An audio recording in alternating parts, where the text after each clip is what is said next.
4 June পরে ভ্রষ্টাচারীদের ওপরে action আরো তীব্র হবে।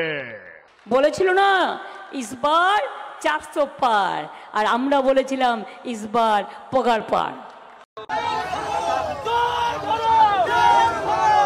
একটি বিশেষ সম্প্রদায়ের ভোট পাওয়ার জন্য পশ্চিমবঙ্গের মুখ্যমন্ত্রী মমতা বন্দ্যোপাধ্যায় কাজ করছেন।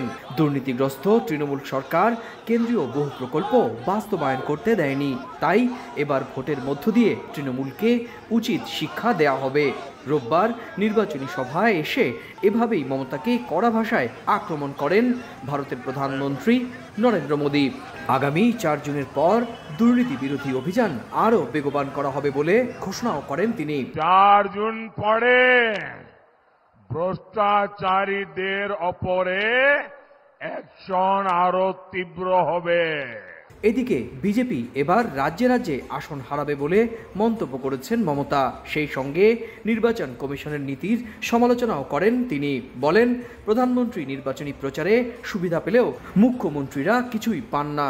এবার এরা ভাবছে 4টে ইলেকশনে গেছে, আপনারা জেনে রেখে দিন 543টা সিটে এরা 200 পার হবে কিনা সন্দেহ।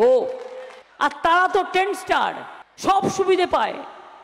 চিফ মিনিস্টাররা কিছু পায় না ইলেকশনের সময়, এমনকি হেলিকপ্টারটাও পার্টি থেকে ভাড়া করতে হয়। 4 দফার নির্বাচনের পর নানা মহলে চলছে ভোটের অঙ্ক মেলানো। এনডিএ নাকি ইন্ডিয়া জোট, কে আসবে ক্ষমতায় সেটাই এখন আলোচনার বিষয়বস্তু ভারত জুড়ে। সুব্রত আচার্য, সময় সংবাদ, ভারত। গরম গরম রুটি, সাথে সুজির হালুয়া, দুর্দান্ত জুটি। তবে জুটি জমাতে চাই তীর আটা ময়দার সুজি, কারণ তীর ছাড়া আমার চলেই না।